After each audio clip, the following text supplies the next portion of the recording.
弟兄姊妹，大家好。今日係2025年嘅10月31號，最後一日啦。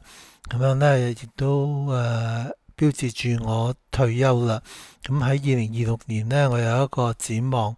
咁喺未有展望之前呢，我哋先回顧下過去。咁我退休前呢8年就喺溫莎嗰度，主要都係負責教導嘅工作。咁我記得咧喺疫情期間咧，我學識咗用呢一個 iPad 去錄影，特別係幫以賽亞書做咗主日學嘅教導，同埋教會嘅講道。完咗之後咧，我就發覺所講嘅內容太長啦，咁所以我做咗一個綜合，就將佢變成咗6堂。咁我發覺呢一個辦法都幾好。所以我咧就打算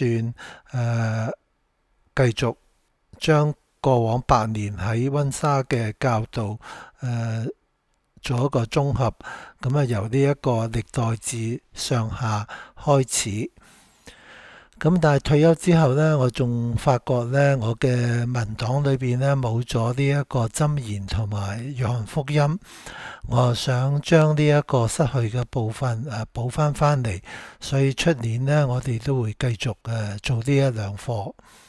咁退休之前仲有一個心願，就係未有機會喺教會嚟到喺主日崇拜講道講呢一個以西結書。咁所以我想喺今年內呢，做完咗以上嘅回顧同埋綜合之後，咁我哋就會繼續嚟到學習以西結書。咁我自從全時間服侍咗神之後呢，我係有一個祈禱，咁就係我神學院畢業嗰陣時，我作咗個祈禱，我希望我能夠繼續喺我嘅侍奉生涯裏邊讀聖經、明白聖經、遵守聖經同埋教導聖經。雖然我退休咗啦，咁由明年開始咧，即係聽日開始啦。咁我呢個承諾自始至終都係不變嘅。